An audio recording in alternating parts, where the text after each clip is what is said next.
아마 성경에 나오는 이야기 중에 이보다 더 극적인 가족 상봉이 또 있을까 싶어요. 서로가 누군지도 모르는 상태에서 벌어지는 정말 기가 막힌 이야기인데요.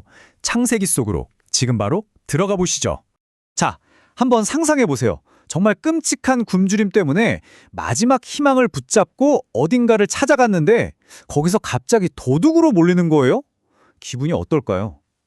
이 이야기는요, 바로 이런 정말 절망적인 상황에서부터 시작됩니다.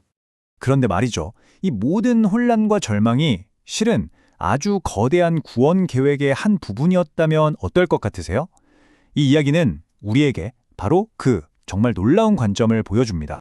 네, 이야기의 시작은 정말 극도의 긴장감이 흐르는 장면입니다. 야곱의 아들들이 지금 이집트의 최고 실권자 앞에 딱 서 있거든요. 근데 이들이 꿈에도 생각 못하는 사실이 하나 있죠. 바로 눈앞에 그 사람이 오래전에 자기들이 팔아넘겼던 동생 요셉이라는 거예요.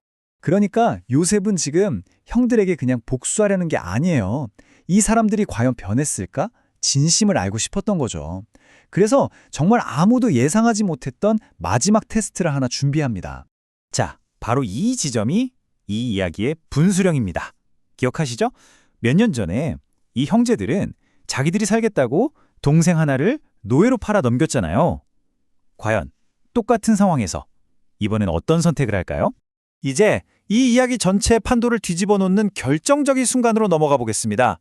이 모든 상황의 무게가 단 한 명, 형제 중 한 명인 유다의 어깨에 달려 있었어요.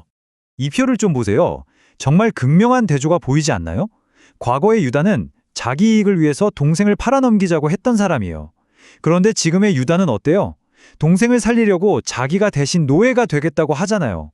아니 대체 한 사람이 어떻게 이렇게 180도 변할 수가 있었을까요? 바로 이 말, 이 이타적인 간청, 이게 바로 요셉이 그토록 확인하고 싶었던 증거였던 겁니다. 아, 유다의 마음이 이제 자기 자신이 아니라 아버지와 동생, 즉 가족을 향해 있구나. 이걸 확인하는 순간 이야기의 모든 감정이 폭발하는 클라이맥스가 터져 나옵니다. 결국 이 벅차오르는 감정을 더 이상 숨길 수가 없었던 거죠.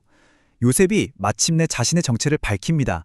그리고 그가 내뱉는 첫 마디는요, 지난 20년 동안의 그 모든 고통을 완전히 다른 시각으로 바꿔놓습니다. 자, 여기서 정말 중요한 포인트가 있어요. 요셉이 형들의 잘못을 아무것도 아니야 라고 덮어주는 게 아니라는 겁니다. 그게 아니라 당신들이 저지른 그 악한 행동조차도 사실은 더 큰 하나님의 구원 계획 안에 있었다 라고 선포하는 거예요. 이게 바로 요셉이 그 기나긴 고통의 시간을 통과하면서 깨달은 자신만의 신앙 논리인 셈이죠. 형들은 분명 악한 의도로 자기를 해치려 했지만 하나님은 바로 그 악을 사용해서 이 끔찍한 기근 속에서 수많은 사람들의 생명을 구하는 선한 길을 여셨다는 겁니다. 정말 놀랍지 않나요? 자, 이렇게 극적인 만남은 이루어졌지만 이야기는 여기서 끝나지 않습니다. 이제 새로운 문제에 부딪히죠. 앞으로 5년이나 더 남은 이 지독한 기근을 이 대가족이 어떻게 버텨낼 것인가 하는 문제예요. 특히 아버지 야곱에게는요, 이 상황이 너무 두려웠을 거예요. 약속의 땅을 떠나서 전혀 낯선 이집트라는 나라로 온 가족이 이주해야 한다니. 이건 마치 할아버지 아브라함 때부터 이어져 온 하나님의 약속을 자기 대에서 저버리는 것 같은 느낌이었겠죠. 바로 그때 하나님께서 야곱을 안심시켜 주십니다. 두려워하지 마라. 이건 약속의 끝이 아니야.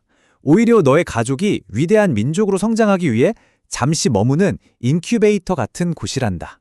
내가 함께 내려가고 반드시 다시 데리고 올라올 것이다. 이렇게 약속하시는 거죠. 그렇게 이집트로 내려간 야곱의 가족, 그 수가 모두 70명이었습니다. 이들은 이집트에서도 가장 비옥한 땅인 고센의 자리를 잡게 되는데요. 중요한 건 이집트 사람들과 섞이지 않고 분리된 곳에서 지내면서 하나님의 약속대로 거대한 민족으로 불어날 수 있는 기반을 마련하게 됐다는 겁니다. 자, 이 가족은 이집트에서 정말 잘 지내고 번성합니다. 하지만 창세기의 마지막 부분으로 가면 아주 흥미로운 점이 발견돼요. 바로 야곱과 요셉, 이 두 지도자가 이집트를 결코 자신들의 진짜 고향, 진짜 집이라고 생각하지 않았다는 사실입니다. 이건 그냥 죽으면 고향 땅에 묻히고 싶다는 그런 단순한 감상적인 얘기가 아니에요. 이건 아주 중요한 신앙 고백이자 정체성의 선언이었던 거죠. 우리를 살려준 이 풍요로운 이집트 땅이 아니라 하나님이 약속하신 저 가나안 땅이 우리의 영원한 집이다 라는 선언이요. 그리고 수십 년이 흘러서 이제는 이집트의 막강한 총리가 된 요셉도 죽음을 앞두고 똑같은 말을 합니다. 한번 생각해 보세요. 그는 이집트에서 어마어마한 부와 권력을 누렸잖아요. 그런데도 그의 진짜 정체성은 이 땅이 아니라 자기는 살아서 보지 못할 그 미래의 약속에 단단히 매여 있었던 겁니다. 그러니까 이 이야기의 정말 중요한 결론은 이겁니다. 요셉은 자신의 죽음마저도 하나의 이정표로 사용했다는 거예요. 나를 여기에 묻지 말고 나중에 약속의 땅으로 돌아갈 때 내 뼈를 가져가라. 이 유언을 통해서 후손들이 자기들의 진짜 뿌리와 돌아가야 할 곳을 절대 잊지 않도록 만든 거죠. 결국 이 이야기는 우리에게 아주 중요한 질문을 던집니다. 현재의 안락함이나 성공이 우리의 최종 목적지가 아니라는 거죠.